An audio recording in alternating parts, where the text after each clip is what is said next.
Hello everyone. मेरा नाम है Sandeep Das Gupta and welcome to अचीवर्ली। आज हम लोग एनसीईआरटी क्लास 7 पॉलिटी का लास्ट चैप्टर 8 शुरू करेंगे और इसी के साथ हमारा क्लास 7 पॉलिटी कंप्लीट हो जाएगा। प्रीवियस चैप्टर के लेक्चर्स अपलोड हो चुके हैं और मैंने क्लास 7 पॉलिटी का एक सेपरेट प्लेलिस्ट भी क्रिएट कर दिया है।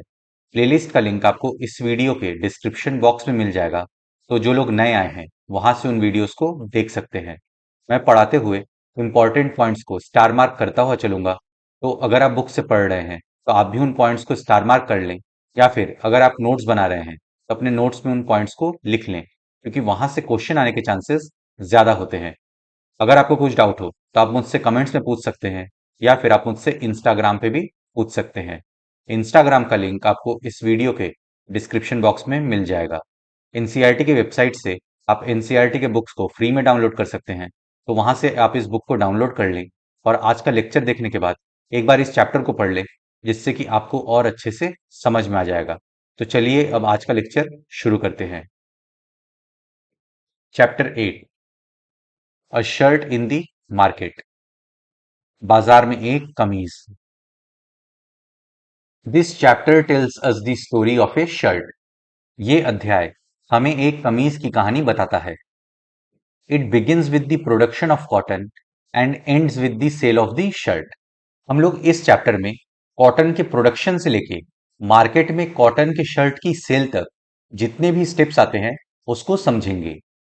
ये कहानी कपास के उत्पादन से प्रारंभ होती है और कमीज के बिकने पर खत्म हो जाती है। We shall see that a chain of markets links the producer of cotton to the buyer of the shirt in the supermarket. हम उन चेन ऑफ मार्केट्स को समझेंगे जिसमें कॉटन कपास के प्रोड्यूसर मतलब उत्पादक को मार्केट में शर्ट खरीद रहे बायर से जोड़ देता है। आइए हम देखें कि बाजारों की श्रृंखला कपास उगाने वाले को सुपर बाजार में कमीज खरीदने वाले से कैसे जोड़ देती है। Buying and selling takes place at every step in the chain. Cotton के प्रोडक्शन से लेकर मार्केट में शर्ट की सेल तक जितने भी स्टेप्स आते हैं उन सब में बाइंग एंड सेलिंग यानी खरीदना और बेचना होता है। इनके बीच में ये बाइंग और सेलिंग होती है, हम ये भी समझेंगे। इस श्रृंखला में हर कड़ी के साथ खरीदना और बेचना जुड़ा हुआ है। Does everyone benefit equally from this? क्या इससे सबको बराबर लाभ होता है? हम इस चैप्टर में ये भी समझेंगे कि इस बाइंग और सेलिंग से सबको एक जैसा लाभ मिलता है या किसी को ज्यादा और किसी को कम लाभ मिलता है। और do some people benefit more than others? We shall find out. या कुछ को दूसरों की अपेक्षा अधिक लाभ होता है, हम ये पता लगाने का प्रयत्न करेंगे। हमारा जो पहला टॉपिक है वो है अ cotton farmer in Kurnool. Kurnool में कपास उगाने वाली एक किसान। Swapna, a small farmer in Kurnool, Andhra Pradesh, grows cotton on her small piece of land. Swapna Kurnool Andhra Pradesh की एक छोटी किसान है, स्मॉल फार्मर है, और वो अपने छोटे से खेत में कॉटन कपास उगाती है। स्वप्ना, जो कुर्नूल आंध्र प्रदेश की एक छोटी किसान है, अपने छोटे से खेत में कपास उगाती है। The balls of the cotton plant are ripe and some have already burst. So Swapna is busy picking cotton. Cotton balls ripe हो रहे हैं, पक रहे हैं, और कुछ बॉल्स बर्स्ट हो गए हैं, तो स्वप्ना कॉटन चुनने में बिजी है। कपास के पौधे पर आए डोडे पक रहे हैं और उनमें से कुछ चटक भी चुके हैं, इसलिए स्वप्ना रुई चुनने में व्यस्त है। दी balls which carry the cotton in them do not burst open all at once, so it takes several days to harvest the cotton. Balls यानी डोडे के अंदर कॉटन रुई भरी हुई होती है और सभी बॉल्स एक साथ बर्स्ट होके नहीं खुलते। इस वजह से कॉटन के हार्वेस्टिंग में टाइम लगता है। सारे बॉल्स के अंदर से रुई को इकट्ठा करने में कई दिनों का समय लगता है। मान लीजिए 500 बॉल्स हैं, तो एक दिन में 10-15 बॉल्स बर्स्ट होंगे, फिर अगले दिन 15-20 बॉल्स बर्स्ट होंगे। जैसे जैसे बॉल्स बर्स्ट होते जाएंगे वैसे वैसे उनमें से रुई इकट्ठा किया जाने लगेगा। इस तरीके से जब सारे बॉल्स बर्स्ट हो जाएंगे तो रुई को एक जगह इकट्ठा कर लिया जाएगा। डोडे जिनमें रुई भरी है एक साथ चटक कर नहीं खुलते हैं, इसलिए रुई की फसल इकट्ठा करने के लिए कई दिन का समय लग जाता है। Once the cotton is collected, instead of selling it at Kurnul cotton market, Swapna and her husband take the harvest to the local trader. जब पूरा कॉटन कलेक्ट हो गया, तो स्वप्ना कुर्नूल के कॉटन मार्केट में नहीं गई, बल्कि वो अपने हस्बैंड के साथ एक लोकल ट्रेडर, स्थानीय व्यापारी के पास गई। रुई एकत्र हो जाने के बाद स्वप्ना उसे अपने पति के साथ कुर्नूल के कपास बाजार में ना ले जाकर एक स्थानीय व्यापारी के पास ले जाती है। At the beginning of the cropping season, Swapna had borrowed 2500 rupees from the trader at a very high interest rate to buy seeds, fertilizers, pesticides for cultivation. Cropping season की शुरुआत में स्वप्ना ने उसी ट्रेडर यानी व्यापारी से 2500 रुपए उधार लिए थे, बहुत हाई इंटरेस्ट रेट पर, ताकि स्वप्ना बीज, उर्वरक, कीटनाशक एक्सेट्रा खरीद सके। फसल की बोनी शुरू करने के समय स्वप्ना ने व्यापारी से खेती करने के लिए बीज, खाद, कीटनाशक आदि खरीदने के लिए बहुत ऊंची ब्याज दर पर 2500 रुपए कर्ज पर लिए थे। At that time, the local trader made Swapna agree to another condition. उस समय स्थानीय व्यापारी ने स्वप्ना को एक शर्त मानने के लिए सहमत कर लिया था। He made her promise to sell all her cotton to him. Condition ये था कि इस उधार के बदले स्वप्ना को अपने पूरे कॉटन को उसी व्यापारी के पास बेचना पड़ेगा और साथ में 2500 रुपए पे इंटरेस्ट भी देना पड़ेगा। उसने स्वप्ना से वादा करवा लिया था कि वो अपनी सारी रुई उसे ही बेचेगी।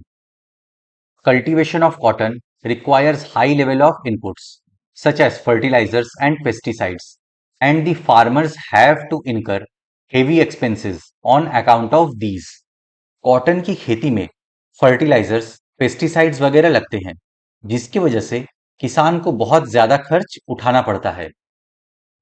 कपास की खेती में बहुत अधिक निवेश करने की जरूरत पड़ती है, जैसे उर्वरक, कीटनाशक आदि। इन पर किसानों को काफी व्यय करना पड़ता है।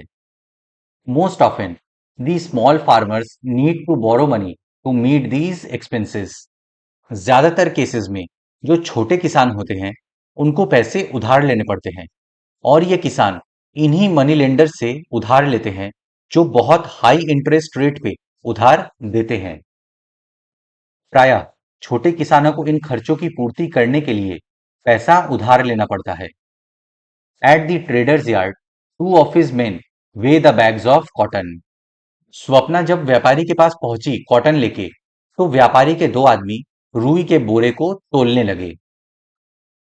व्यापारी के परिसर में उसके दो आदमी रुई के बोरे तोल रहे थे। At a price of 1500 per quintal, the cotton fetches 6000 rupees. 1500 रुपए प्रति क्विंटल के हिसाब से रुई 6000 की हुई। 1500 रुपए पर क्विंटल के हिसाब से कॉटन की कीमत आई 6000 रुपए, मतलब 4 क्विंटल कॉटन उगाया गया था स्वप्ना के द्वारा। The trader deducts 3000 rupees for repayment of loan and interest and pays Swapna 3000 rupees. Swapna ने 2500 रुपए का लोन लिया था, तो उस व्यापारी ने उस 2500 रुपए पे 500 रुपए का इंटरेस्ट लगाया और 6000 में से 3000 रुपए काट लिया और स्वप्ना को बाकी 3000 रुपए पे कर दिया कॉटन के। व्यापारी ने दिए हुए ऋण तथा ब्याज के 3000 रुपए काट लिए और स्वप्ना को 3000 रुपए ही दिए। स्वप्ना 3000 ओनली। स्वप्ना पूछती है केवल 3000 रुपए। Trader cotton is selling cheap, there is a lot of cotton in the market. व्यापारी स्वप्ना को बोलता है कि मार्केट में बहुत सारा कॉटन है, इसलिए कॉटन सस्ता बिक रहा है। Swapna I have toiled so hard for 4 months to grow this cotton. You can see how fine and clean the cotton is this time. I had hoped to get a much better price. Swapna बोलती है कि मैंने 4 महीनों तक बहुत मेहनत की है इस रुई को उगाने में, और इस बार रुई की क्वालिटी भी अच्छी है और साफ है। इस बार बेटर प्राइस की उम्मीद कर रही थी। Trader, amma, I am giving you a good price. Other traders are not even paying this much. You can check at the Kurnool market if you do not believe me. व्यापारी बोलता है कि मैं अच्छी कीमत दे रहा हूं। दूसरे व्यापारी तो इतना भी नहीं दे रहे हैं। आप चाहे तो कुर्नूल मार्केट में पता कर सकते हैं। Swapna, don't be angry. How can I doubt you? I had only hope that we would earn enough from the cotton crop to last us a few months. Swapna बोलती है, नाराज ना हो। मैं भला आप पर कैसे संदेह कर सकती हूँ। मैंने तो केवल उम्मीद की थी कि इस बार रुई की फसल में इतनी आमदनी हो जाएगी कि कुछ महीनों का गुजारा चल सके। दो Swapna knows that cotton will sell for at least rupees 1800 per quintal. She doesn't argue further. Swapna जानती है कि अगर वो कुर्नूल मार्केट जाएगी तो वहां पे 1800 रुपए पर क्विंटल मिल जाएगा। फिर भी वो व्यापारी से बहस नहीं करती। यद्यपि स्वप्ना जानती है कि कपास कम से कम 1800 रुपए प्रति क्विंटल में बिकेगी, लेकिन वो आगे बहस नहीं करती। The trader is a powerful man in the village, and the farmers have to depend on him for loans, not only for cultivation, but also to meet other exigencies such as illnesses, children's school fees. Swapna बहस इसलिए नहीं करती और कुर्नूल इसलिए नहीं जाती क्योंकि वो व्यापारी उस जगह का एक शक्तिशाली आदमी है और किसानों को जरूरत पड़ने पर उसी से मदद मांगनी पड़ती है, उसी से उधार लेना पड़ता है। ये उधार सिर्फ खेती के लिए नहीं, बल्कि घर में कोई बीमार पड़ गया तब लेना पड़ता है, या फिर बच्चों की स्कूल के फीस को भरने के लिए लेना पड़ता है। व्यापारी गांव का एक शक्तिशाली आदमी है और किसानों को कर्जे के लिए उस पर निर्भर रहना पड़ता है, न केवल खेती के लिए वरन अन्य आवश्यकताओं के लिए भी, जैसे बीमारी, बच्चों की स्कूल की फीस आदि। Also, there are times in the year when there is no work and no income for the farmers. So, borrowing money is the only means of survival. वर्ष में एक समय वो भी आता है जब किसानों के पास कोई काम नहीं होता, कोई इनकम का सोर्स भी नहीं होता। तो तब सर्वाइवल के लिए किसानों को ऐसे व्यापारियों से उधार मांगना पड़ता है जो हाई इंटरेस्ट रेट पे उधार देते हैं। फिर वर्ष में ऐसा समय भी आता है जब किसानों को कोई काम नहीं मिलता है और उनकी कोई आय भी नहीं होती है। उस समय केवल ऋण लेकर ही जीवित रहा जा सकता है। Swapna's earning from cotton cultivation is barely more than what she might have earned as a wage laborer. Swapna मजदूरी करके जितना कमा पाती, खेती करके उससे थोड़ा सा ही ज्यादा कमा पाती है। कपास की पैदावार करके भी स्वप्ना की आय उस आय से बस थोड़ी ही ज्यादा है जो वो मजदूरी करके कमा लेती। इस डायग्राम में कॉटन किस किस प्रोसेस से गुजरता है वो बताया गया है, तो एक एक करके देखते हैं। देखिए, स्वप्ना ने व्यापारी को कॉटन बेचा। अब वो व्यापारी उस कॉटन को कुर्नूल कॉटन मार्केट में ज्यादा दाम पे बेचेगा। फिर कुर्नूल कॉटन मार्केट से ये कॉटन जिनिंग मिल वाले खरीदेंगे। फिर जिनिंग मिल में इन कॉटन में से सीड्स को निकाला जाता है और इस कॉटन को दबाकर कॉटन को बेल्स में बदलते हैं, मतलब कॉटन्स को गट्ठर में बदल देते हैं। फिर स्पिनिंग मिल वाले इस कॉटन के गट्ठर को खरीद लेते हैं। उसके बाद स्पिनिंग मिल वाले इस कॉटन के गट्ठर से सूत बनाते हैं, यार्न बनाते हैं।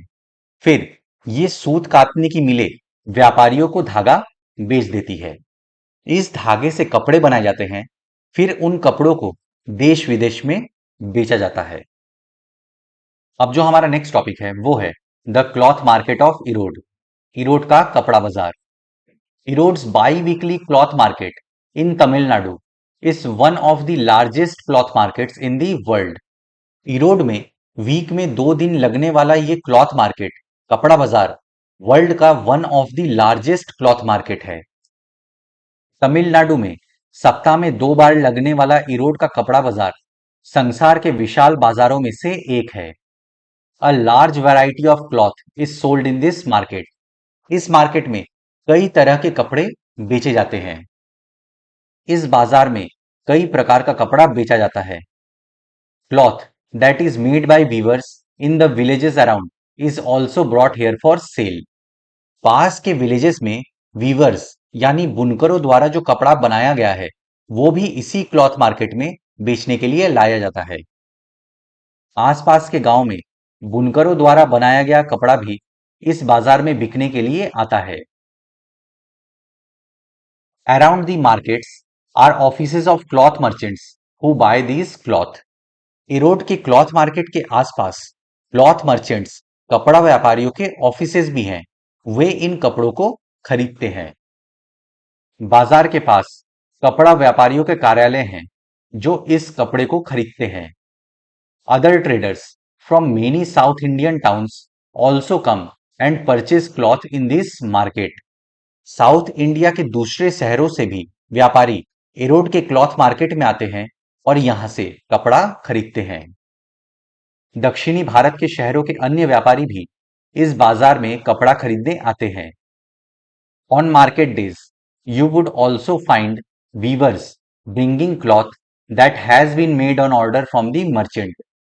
जिस दिन बाजार लगता है उस दिन आप वीवर्स बुनकरों को भी आप यहां पे पाएंगे जो व्यापारियों के ऑर्डर के अनुसार कपड़ा बनाकर यहां लाते हैं। बाजार के दिनों में आपको वे बुनकर भी मिलेंगे जो व्यापारियों के ऑर्डर के अनुसार कपड़ा बनाकर यहां लाते हैं। These merchants supply cloth on order to garment manufacturers and exporters around the country. Garment manufacturers और एक्सपोर्टर्स के ऑर्डर के अनुसार ये क्लॉथ मर्चेंट्स उनको कपड़ा प्रोवाइड करवाते हैं। ये व्यापारी देश व विदेश के वस्त्र निर्माताओं और निर्यातकों को उनके ऑर्डर के अनुसार कपड़ा उपलब्ध कराते हैं।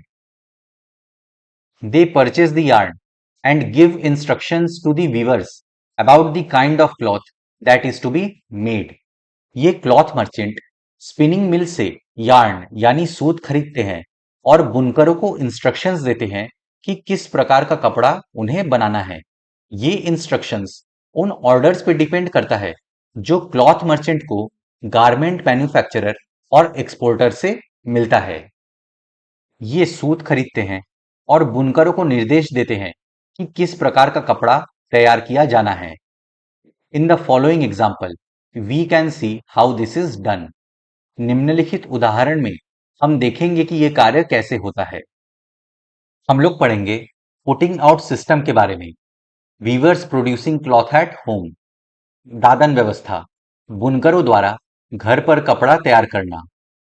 The merchant distributes work among the weavers based on the orders he has received for cloth. Garment manufacturers exporters order देते हैं मर्चेंट को कि हमें इस प्रकार के कपड़े चाहिए। फिर वो मर्चेंट वीवर्स को यार्न देता है यानी सूत देता है और उसको काम बताता है, इंस्ट्रक्शंस देता है कि किस प्रकार का कपड़ा बनाना है। मर्चेंट को ऐसे बहुत सारे ऑर्डर्स मिलते हैं डिफरेंट वैरायटीज ऑफ क्लॉथ के, तो वो मर्चेंट इन कामों को डिफरेंट वीवर्स में डिस्ट्रीब्यूट कर देता है। कपड़ा उपलब्ध कराने के जो ऑर्डर मिलते हैं उनके आधार पर व्यापारी बुनकरों के बीच काम बांट देता है। The weavers get the yarn from the merchant and supply him the cloth. Weavers को यार्न मर्चेंट से मिलता है और वो उस यार्न से कपड़ा बना के वापस उस मर्चेंट को कपड़ा सप्लाई कर देता है। बुनकर व्यापारी से सूत लेते हैं और तैयार कपड़ा देते हैं। For the weavers this arrangement seemingly has two advantages. इस व्यवस्था से बुनकरों को स्पष्टतया दो लाभ प्राप्त होते हैं। The weavers do not have to spend their money on purchase of yarn. Weavers को सूत खरीदने के लिए पैसा नहीं खर्च करना पड़ता, सूत उसको मर्चेंट से ही मिल जाता है। बुनकरों को सूत खरीदने के लिए अपना पैसा नहीं लगाना पड़ता है।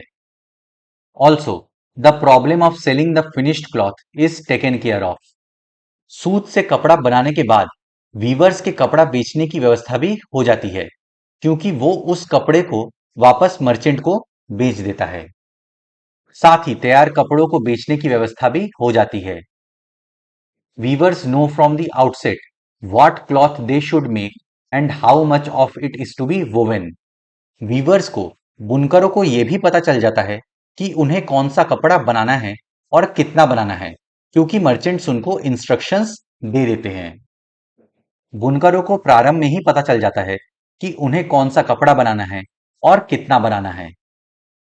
However, this dependence on the merchants, both for raw materials and markets, means that the merchants have a lot of power. लेकिन बुनकरों का जो डिपेंडेंस है मर्चेंट्स पे रॉ मटेरियल के लिए, मतलब यार्न यानी सूत के लिए, और मार्केट के लिए, मतलब कपड़ा वापस मर्चेंट को ही बेचना है, तो बुनकरों की जो ये निर्भरता है मर्चेंट पे, मर्चेंट को बहुत पावरफुल बना देती है। कच्चे माल को प्राप्त करने और तैयार माल की बिक्री के लिए भी व्यापारियों पर बनी निर्भरता के चलते व्यापारियों का बहुत वर्चस्व बन जाता है। They give orders for what is to be made and then pay a very low price for making the cloth. Merchants weavers को ऑर्डर्स देते हैं कि क्या बनाना है, और फिर जब वीवर्स कपड़ा बना के वापस मर्चेंट्स को बेचने के लिए लाते हैं, तो मर्चेंट्स उनको बहुत कम पे करते हैं। एक तरीके से इन मर्चेंट्स की मोनोपोली स्थापित हो जाती है और उनको जो मन होता है वो पे करते हैं इन वीवर्स को। वे ऑर्डर देते हैं कि क्या कपड़ा बनाया जाना है और इसके लिए वे बहुत कम मूल्य देते हैं। The weavers have no way of knowing who they are making the cloth for or at what price it will be sold. Weavers के पास भी कोई ऑप्शन नहीं है, क्योंकि बुनकरों को पता ही नहीं होता कि वे किन के लिए कपड़े बना रहे हैं और ये कपड़ा कितने में बेचा जाएगा। बुनकरों के पास ये जानने का कोई साधन नहीं है कि वे किसके लिए कपड़ा बना रहे हैं और वो किस कीमत पर बेचा जाएगा। At the cloth market, the merchants sell the cloth to the garment factories. In this way, the market works more in favor of the merchants. Cloth market में इन कपड़ों को मर्चेंट्स गारमेंट मैन्युफैक्चरर्स को बेचेंगे। हम देख सकते हैं यहाँ पे कि मर्चेंट्स फायदे में हैं। ये मार्केट मर्चेंट्स को फेवर कर रहा है। कपड़ा बाजार में व्यापारी ये कपड़ा पहनने के वस्त्र बनाने के कारखानों को बेचते हैं। इस तरह से बाजार का झुकाव व्यापारियों के हित में ही अधिक होता है। Weavers invest all their savings और borrow money at high interest rates to buy looms. Weavers सूत से जो कपड़ा बनाते हैं वो पावर लूम यानी करघे पे बनाते हैं। बुनकरों को ये लूम्स खरीदने के लिए अपनी पूरी सेविंग इन्वेस्ट करनी पड़ती है, और अगर पैसा कम पड़ गया तो उधार भी लेना पड़ता है, वो भी हाई इंटरेस्ट रेट पे। और लूम्स इनके लिए बहुत जरूरी है, क्योंकि तभी तो ये कपड़े बना पाएंगे। बुनकर अपनी सारी जमा पूंजी लगाकर या ऊंची ब्याज दर पर ऋण लेकर करघे खरीदते हैं। Each loom costs 20,000 rupees. So, a small weaver with two looms has to invest 40,000 rupees. एक लूम की कीमत 20,000 रुपए है। मान लीजिए किसी बुनकर के पास दो लूम है, तो उसे 40,000 रुपया खर्च करने पड़े हैं। 40,000 रुपए बुनकर के पास बहुत कमी होते हैं, तो उनको उधार लेना पड़ेगा ऊंची ब्याज पे। एक करघे का मूल्य 20,000 रुपए है, इसलिए छोटे बुनकर को भी दो करघों के लिए लगभग 40,000 रुपए का निवेश करना पड़ता है। The work on these looms can not be done alone. In looms पे अकेले काम होता नहीं है। करघों पर अकेले काम नहीं किया जा सकता है। The weaver and another adult member of his family work up to 12 hours a day to produce cloth. Weaver और उसकी फैमिली के एडल्ट मेंबर्स को इन लूम पे 12 घंटे प्रतिदिन काम करना पड़ता है, तब जाके कपड़े बनते हैं। ऐसे करके उन्हें महीना भर कपड़ा बनाना पड़ता है। कपड़ा बनाने के लिए बुनकर और परिवार के दूसरे वयस्क सदस्यों को दिन में 12 घंटे तक काम करना पड़ता है। For all this work they earn about 3,500 rupees per month. पूरे महीने इतनी मेहनत करके, इतना काम करके, जब वो कपड़े बेचेंगे मर्चेंट्स को, उनको सिर्फ 3,500 रुपए मिलेंगे। दो लूम्स खरीदने में उसने 40,000 रुपए खर्च किए और वो सिर्फ 3,500 रुपए पर महीने कमा रहा है। इस पूरे कार्य द्वारा वे महीने में लगभग 3,500 रुपए ही कमा पाते हैं। The arrangement between the merchant and the weavers is an example of putting out system, whereby the merchant supplies the raw material and receives the finished product. Merchant और वीवर्स के बीच में ये जो अरेंजमेंट है, इसको पुटिंग आउट सिस्टम, दादन व्यवस्था कहते हैं, जहां पे मर्चेंट रॉ मटेरियल वीवर्स को देता है और फिनिश्ड प्रोडक्ट रिसीव करता है। व्यापारी और बुनकरों के बीच की ये व्यवस्था, दादन व्यवस्था का एक उदाहरण है, जहां व्यापारी कच्चा माल देता है और उसे तैयार माल प्राप्त होता है। इसको आप स्टार मार्क कर लीजिए, क्योंकि ये आपसे क्वेश्चन में पूछा जा सकता है। It is prevalent in the weaving industry in most regions of India. Bharat के अनेक क्षेत्रों में कपड़ा बुनाई के उद्योग में यह व्यवस्था प्रचलित है। अब हम लोग का नेक्स्ट टॉपिक है वीवर्स कोऑपरेटिव, बुनकर सहकारी संस्थाएं। We have seen that the weavers are paid very little by the merchant under the putting out system. हमने देखा कि पुटिंग आउट सिस्टम में, दादन व्यवस्था में, मर्चेंट्स बुनकरों को बहुत कम पैसा देते हैं। हमने देखा कि दादन व्यवस्था में व्यापारी बुनकरों को बहुत कम पैसा देते हैं। Weavers cooperatives are one way to reduce the dependence on the merchant and to earn a higher income for the weavers. Cooperatives एक वॉलंटरी ऑर्गेनाइजेशन होती है, जिसमें बहुत सारे लोग मिलके जो अंडर प्रिविलेज्ड होते हैं उनके द्वारा बनाया जाता है। कोऑपरेटिव्स अपने मेंबर्स के बेटरमेंट के लिए, भलाई के लिए काम करती है। इस ऑर्गेनाइजेशन में वही लोग होंगे जो एक जैसे काम में इन्वॉल्व होंगे और एक दूसरे की मदद करेंगे। तो ऐसे ही बहुत सारे वीवर्स मिलके अगर अपनी कोऑपरेटिव बनाते हैं तो उसे वीवर्स कोऑपरेटिव बोला जाएगा। तो वीवर्स का जो मर्चेंट पे डिपेंडेंसी है, वो इन वीवर्स कोऑपरेटिव द्वारा कम किया जा सकता है और वीवर्स को ज्यादा कमाने की अपॉर्चुनिटी भी प्रोवाइड की जा सकती है। व्यापारियों के ऊपर निर्भरता को कम करने और बुनकरों की आमदनी बढ़ाने के लिए सहकारी व्यवस्था एक साधन है। In a cooperative, people with common interests come together and work for their mutual benefit. जैसा कि हमने समझा, एक कोऑपरेटिव में, एक सहकारी संस्था में वे लोग इकट्ठा होंगे जिनके इंटरेस्ट सेम है, एक जैसा काम करते हैं और एक दूसरे की मदद करेंगे।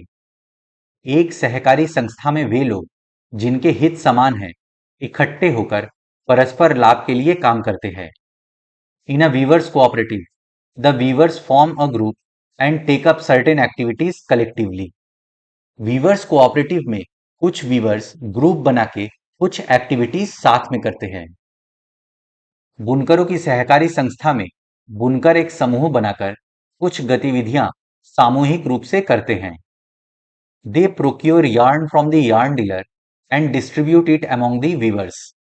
जैसे कुछ वीवर्स ग्रुप बना के यार्न डीलर के पास गए, मतलब सूत व्यापारी के पास गए और वहां से सूत प्राप्त किया और उस सूत को वीवर्स में बांट दिया।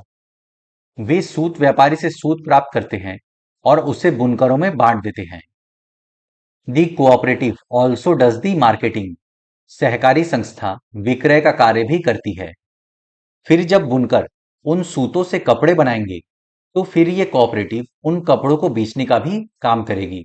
और कभी कभी ये weaver cooperative direct garment manufacturer के पास जाएंगे और उनको बोलेंगे कि हम वीवर कोऑपरेटिव से आए हैं, आपको अगर कपड़े का ऑर्डर देना है तो हमें दे सकते हैं। उनको अगर ऑर्डर मिला तो ये कोऑपरेटिव डायरेक्ट सूत व्यापारी यानी यार्न डीलर से सूत खरीदेगी और उस सूत को वीवर्स में बांट देगी। और फिर कपड़ा तैयार होने के बाद वीवर कोऑपरेटिव वापस गारमेंट मैन्युफैक्चरर के पास जाके ये कपड़े बेच देगी, जिससे इन्हें फेयर प्राइस, उचित मूल्य प्राप्त होगा।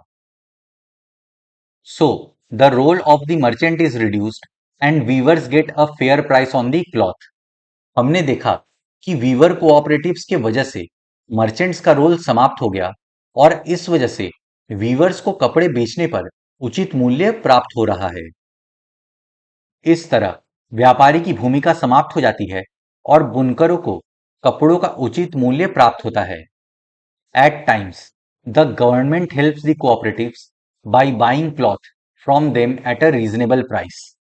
कभी कभी इन कोऑपरेटिव्स की मदद सरकार भी करती है, उनसे कपड़े खरीद के eight reasonable price.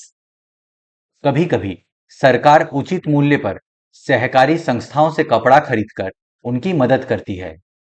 For instance, the Tamil Nadu government runs a free school uniform programme in the state. जैसे फॉर एग्जाम्पल, तमिलनाडु में तमिलनाडु गवर्नमेंट एक फ्री स्कूल यूनिफॉर्म प्रोग्राम चलाती है। जैसा कि तमिलनाडु में सरकार स्कूलों में निशुल्क गणवेश योजना चलाती है।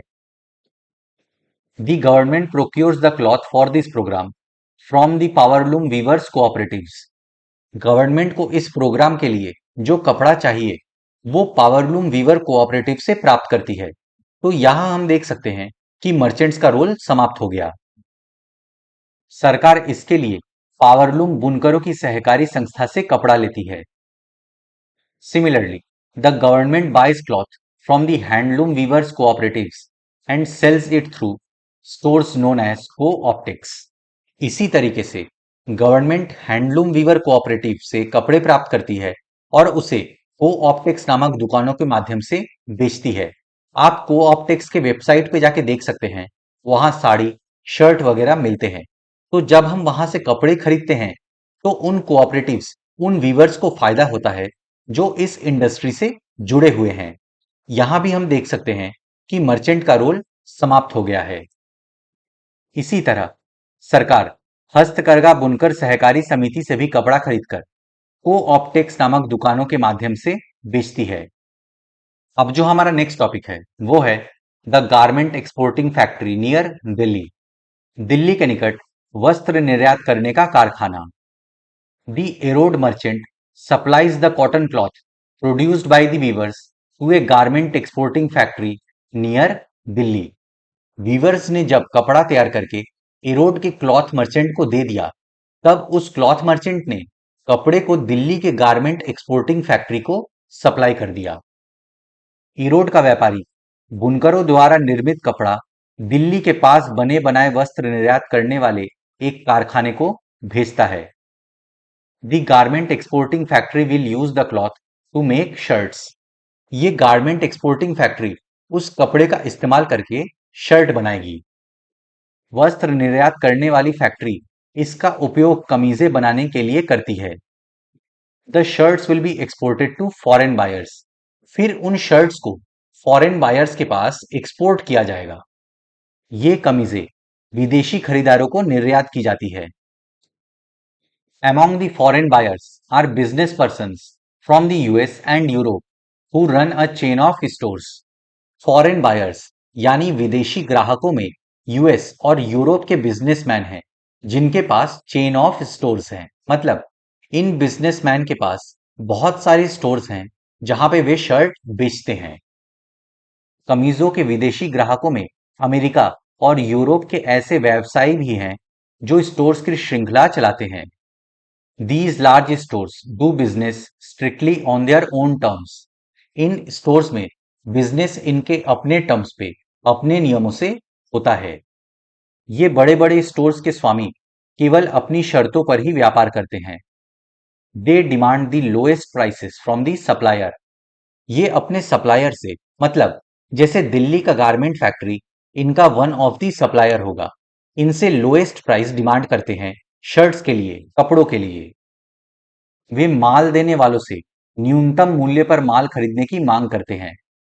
इन addition they set high standards for quality of production and timely delivery.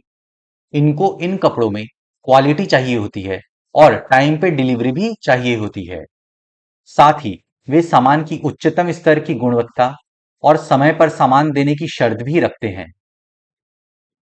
Any defects और delay in delivery is dealt with strictly. अगर किसी प्रोडक्ट में कुछ डिफेक्ट आ गया या डिले हो गया डिलीवरी में, तो उन चीजों से ये बिजनेसमैन बहुत स्ट्रिक्टली निपटते हैं। सामान जरा सा भी दोषयुक्त होने पर या माल देने में जरा भी विलंब होने पर बड़ी सख्ती से निपटा जाता है। So the exporter tries his best to meet the conditions set by these powerful buyers.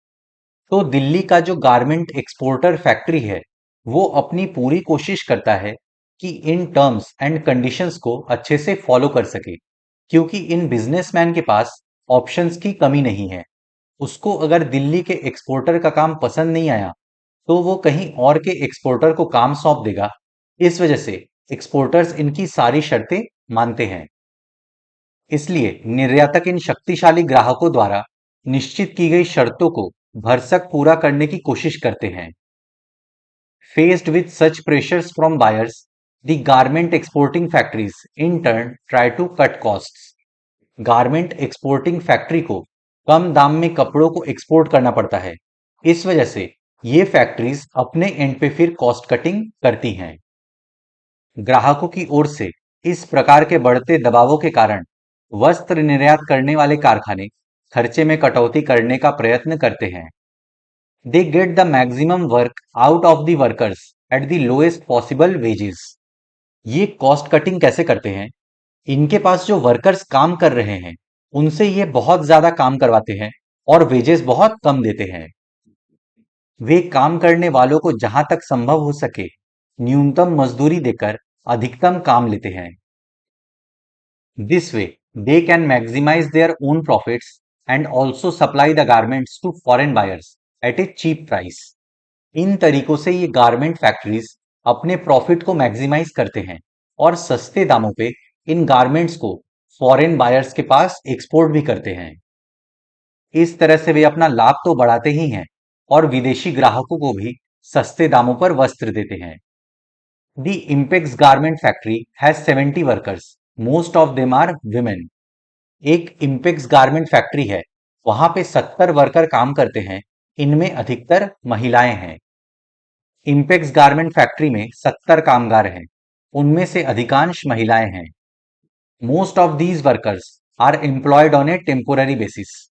इनमें से ज्यादातर वर्कर टेम्पोररी बेसिस पे काम करते हैं, मतलब जब ऑर्डर आता है तब इन वर्कर्स को काम पे रखा जाता है। काम जैसे ही खत्म हुआ इनको फिर निकाल दिया जाता है। इनमें से अधिकतर कामगारों को अस्थायी रूप से काम पर लगाया गया है। This means that whenever the employer feels that a worker is not needed, the worker can be asked to leave. जैसे ही एम्प्लॉयर को लगता है कि अब काम नहीं है, तो वर्कर की भी जरूरत नहीं है, तो वो उन वर्कर्स को जाने के लिए कह सकता है। इसका आशय यह है कि जब भी फैक्ट्री मालिक को लगे कि कामगार की आवश्यकता नहीं है, वो उसे जाने को कह सकता है। Workers wages are fixed according to their skills. Workers को वेजेस उनकी स्किल्स के अकॉर्डिंग दिया जाता है। कामगारों की मजदूरी उनके कौशल के अनुसार तय की जाती है। The highest paid among the workers are the tailors who get about 3000 per month. सबसे ज्यादा पैसा टेलर यानी दर्जी को दिया जाता है, उसको 3000 रुपए प्रति महीना मिलता है। काम करने वालों में अधिकतम वेतन दर्जी को मिलता है, जो लगभग 3000 रुपए प्रति माह होता है। Women are employed as helpers for thread cutting, buttoning, ironing and packaging. जो महिलाएं इन्वॉल्व होती हैं काम पे, वे एज हेल्पर्स काम करती हैं। धागा काटने का काम, बटन लगाने का काम, कपड़े आयरन करने का काम, कपड़ों को पैक करने का काम वे करती हैं। स्त्रियों को सहायक के रूप में धागे काटने, बटन टाँकने, इस्त्री करने और पैकिंग करने के लिए काम पर रखा जाता है। These jobs have the lowest wages. इन कामों में बहुत कम वेजेस मिलते हैं महिलाओं को। इन वर्कर्स को गारमेंट फैक्ट्री इसलिए कम पैसे दे रही है क्योंकि उसको प्रॉफिट कमाना है, इसलिए वो ऐसे कॉस्ट कटिंग करती है। इन कामों के लिए न्यूनतम मजदूरी दी जाती है। अब हमारा जो नेक्स्ट टॉपिक है वो है the shirt in the United states. संयुक्त राज्य अमेरिका में वो कमीज। A number of shirts are on display at a large cloth shop in the United States and are priced at $26. That is, each shirt sells for $26 or around 1800 rupees. ये shirt जब USA पहुंच जाएगी तो इनको फिर वहां की बड़ी बड़ी दुकानों में डिस्प्ले पे लगाया जाएगा। एक शर्ट $26 मतलब 1800 रुपीज में बेची जाएगी वहां पे। संयुक्त राज्य अमेरिका के कपड़ों की एक बड़ी दुकान पर बहुत सी कमीजें प्रदर्शित की गई हैं। इनकी कीमत $26 रखी गई है, अर्थात हर कमीज $26 यानी 1800 रुपए में बेची जाएगी। The garment exporter sold the shirt at 300 rupees per piece. The cloth and other raw materials cost him rupees 100 per shirt. The worker's wages cost another 25 rupees per shirt. The cost of running his office came to rupees 25 per shirt. वस्त्र निर्यातक ने 300 रुपए प्रति कमीज के हिसाब से कमीजें बेची।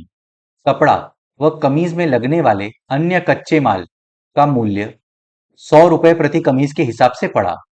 कामगारों की मजदूरी 25 रुपए प्रति कमीज और कार्यालय चलाने का खर्च 25 रुपए प्रति कमीज की दर से हुआ। दिल्ली की गारमेंट एक्सपोर्टर ने शर्ट को 300 रुपए पर पीस में बेचा था। वहीं शर्ट यूएसए में 1800 रुपए की बिक रही है। अब एक चीज समझते हैं। गारमेंट एक्सपोर्टर ने शर्ट को 300 रुपए पर पीस में बेचा। उसको क्लॉथ और रॉ मटेरियल खरीदने में लगे 100 रुपए पर पीस। वर्कर्स को वेजेस देने में लगा 25 रुपए पर शर्ट और उसको अपनी फैक्ट्री चलाने में खर्च हुआ 25 रुपए पर शर्ट। तो हम देख सकते हैं इनपुट में लगा है 100 प्लस 25 मतलब टोटल 150 रुपए और शर्ट बेचा गया 300 रुपए में। मतलब दिल्ली के गारमेंट एक्सपोर्टर को फायदा हुआ 150 रुपए पर शर्ट का। Who are the gainers in the market? बाजार में लाभ कमाने वाले कौन हैं? A chain of markets links the producer of cotton to the buyer at the supermarket. हमने यहाँ पे चेन ऑफ मार्केट्स को देखा जो कुर्नूल के खेत से शुरू हुआ था और यूएसए के दुकानों तक पहुंचा है। कॉटन की खेती से शुरू होके हमने सुपरमार्केट्स में शर्ट्स को बिकते देखा। ऐसे करके प्रोड्यूसर और बायर के बीच में लिंक स्थापित होता है। बाजारों की एक श्रृंखला रुई के उत्पादनकर्ता को सुपरमार्केट के खरीदार से जोड़ देती है। Buying and selling takes place at every step in the chain. हमने ये भी देखा कि हर स्टेप पे सामान बेचा और खरीदा जा रहा था। इस श्रृंखला की हर कड़ी पर खरीदना और बेचना होता है। Let us recall who were the people who were involved in this process of buying and selling. Did they all gain as much? आइए फिर से याद करें कि वे कौन कौन से लोग थे जो खरीदने और बेचने की इस प्रक्रिया में सम्मिलित थे। देखिए, स्वप्ना ने रुई को स्थानीय व्यापारी को बेचा था। फिर उस रुई को व्यापारी ने जिनिंग मिल को बेचा। जिनिंग मिल से रुई के गट्ठर स्पिनिंग मिल में गए। स्पिनिंग मिल से सूत यानी यार्न एरोड के क्लॉथ मार्केट में गया। वहां के क्लॉथ मर्चेंट ने वीवर्स के हेल्प से कपड़ों को दिल्ली के गारमेंट एक्सपोर्टर फैक्ट्री को बेचा और वहां शर्ट तैयार होके फाइनली वो शर्ट यूएसए के सुपरमार्केट में बिका। तो एक शर्ट के पीछे इतने सारे लोग इन्वॉल्व हैं। There were people who made profits in the market and there were some who did not gain as much from this buying and selling. कुछ लोगों ने बाजार में लाभ कमाया जबकि कुछ को खरीदने बेचने से कुछ खास लाभ नहीं हुआ। सबसे ज्यादा प्रॉफिट कमाया फॉरेन बायर्स ने। उससे कम प्रॉफिट कमाया दिल्ली के गारमेंट एक्सपोर्ट फैक्ट्री ने। दिल्ली के गारमेंट एक्सपोर्ट फैक्ट्री से कम प्रॉफिट कमाया एरोड के क्लॉथ मर्चेंट ने। क्लॉथ मर्चेंट से कम प्रॉफिट कमाया वीवर ने और वीवर से भी कम कमाया स्वप्ना ने जिसने कॉटन प्रोड्यूस किया था। Despite there having toiled very hard they earned little. बहुत परिश्रम करने के बाद भी उन्होंने बहुत कम कमाया। अब जो हमारा नेक्स्ट टॉपिक है वो है मार्केट एंड इक्वलिटी, बाजार और समानता। The foreign business person made huge profits in the market. हमने देखा कि फॉरेन बिजनेस पर्सन जो है उसने बाजार में बहुत प्रॉफिट कमाया। विदेशी व्यवसायी ने बाजार में अधिक मुनाफा कमाया। Compare to this the garment exporter made only moderate profits. उसके कंपैरिजन में गारमेंट एक्सपोर्टर ने मॉडरेट प्रॉफिट कमाया है। उसकी तुलना में वस्त्र निर्यातक का लाभ मध्यम श्रेणी का रहा। On the other hand the earnings of the workers at the garment export factory are barely enough to cover their day to day needs. अगर हम उन वर्कर्स के बारे में बात करें जो गारमेंट एक्सपोर्ट फैक्ट्री में काम करते हैं तो उनकी स्थिति बहुत दयनीय है। उनके डे टू डे नीड्स पूरे हो उनको इतना पैसा भी नहीं मिलता। दूसरी ओर वस्त्र निर्यातक फैक्ट्री के कामगार मुश्किल से केवल अपनी रोजमर्रा की जरूरतों की पूर्ति लायक ही कमा सके। Similarly, we saw the small cotton farmer and the weaver at Erode put in long hours of hard work, but they did not get a fair price in the market for what they produced. हमने ऐसे ही कुर्नूल में स्वप्ना को देखा और arrowed में viewers को देखा कि वे इतने लंबे घंटों तक मेहनत करके काम कर रहे हैं, लेकिन उन्हें अपने मेहनत का फेयर प्राइस, उचित मूल्य नहीं मिल रहा। इसी प्रकार हमने देखा कि कपास उगाने वाली छोटी किसान और इरोड के बुनकरों ने कड़ी मेहनत की, लेकिन बाजार में उन्हें उनके उत्पाद का उचित मूल्य नहीं मिला। दी मर्चेंट्स और traders are somewhere in between. Merchant और ट्रेडर्स की स्थिति बीच में कहीं है। व्यवसायी या व्यापारियों की स्थिति बीच की है। Compare to the weavers, they have earned more, but it is still much less than the exporter. अगर उनको वीवर के साथ कंपेयर किया जाए तो ये अच्छा खासा कमा रहे हैं, लेकिन अगर इनको दिल्ली के एक्सपोर्टर के साथ कंपेयर किया जाए तो ये कम कमा रहे हैं। बुनकरों की तुलना में उनकी कमाई अधिक हुई है, लेकिन निर्यातक की कमाई से बहुत कम है। दस not everyone gains equally in the market. इस तरह बाजार में सब बराबर नहीं कमाते हैं। Democracy is also about getting a fair ways in the market. Democracy में मेहनत के काम का फेयर वेज, एक उचित मूल्य मिलना चाहिए सबको, लेकिन हम देख रहे हैं कि सबको बराबर वेजेस नहीं मिल रहा है। प्रजातंत्र के अंतर्गत सबको बाजार में उचित मजदूरी मिलनी चाहिए। If families don't earn enough, how would they think of themselves as equal to others. अगर परिवारों को, मतलब स्वप्ना का परिवार हो गया, वीवर्स के परिवार हो गए, इनको अगर फेयर वेज नहीं मिलेगा, ये अगर पर्याप्त नहीं कमा पाएंगे, तो कैसे ये खुद को दूसरों के इक्वल, बराबर समझेंगे। यदि परिवार पर्याप्त नहीं कमाएंगे तो वे अपने आप को दूसरों के बराबर समझेंगे कैसे। On one hand, the market offers people opportunities for work and to be able to sell things that they grow और प्रोड्यूस। हम एक तरफ देख रहे हैं कि ये मार्केट लोगों को अपॉर्चुनिटीज प्रोवाइड करता है कि वे जो उगा रहे हैं या बना रहे हैं उसको ये लोग बेच पाएं। एक और बाजार लोगों को काम करने, उन चीजों को बनाने और बेचने का अवसर देता है जो वे उगाते या बनाते हैं। It could be farmer selling cotton और दी वीवर प्रोड्यूसिंग क्लॉथ। जैसे एक किसान रुई बेचता है और वीवर कपड़ा बना के बेचता है, लेकिन ये जितनी मेहनत करते हैं उतना ये लोग नहीं कमा पाते। किसान यहाँ रुई बेचता है तो बुनकर अपना बनाया हुआ कपड़ा। On the other hand, it is usually the rich and the powerful that get the maximum earnings from the market. लेकिन दूसरी तरफ हम ये देखते हैं कि जो रिच और पावरफुल होते हैं वे ही इस मार्केट का फायदा उठा पाते हैं और अच्छे से कमा पाते हैं। दूसरी ओर बाजार से धनवान और शक्तिशाली लोग ही प्रायः सर्वाधिक कमाई करते हैं। These are the people who have money and own factories, the large shops, large land holdings, etc. इन लोगों के पास पैसा होता है और खुद की फैक्ट्री होती है, बड़े बड़े दुकान होते हैं, बहुत जमीनें होती हैं। ये वो लोग हैं जिनके पास पैसा है, अपने कारखाने हैं, बड़ी बड़ी दुकानें हैं और बहुत जमीनें हैं। The poor have to depend on the rich and powerful for various things. जो गरीब होते हैं, जिनकी आर्थिक स्थिति अच्छी नहीं होती, वे इन अमीर शक्तिशाली लोगों पर निर्भर रहते हैं। गरीबों को अनेक चीजों के लिए धनी और शक्तिशाली लोगों के ऊपर निर्भर रहना पड़ता है। They have to depend for loans, as in the case of Swapna the small farmer, for raw materials and marketing of their goods, weavers in the putting out system, and most often for employment, workers at the garment factory.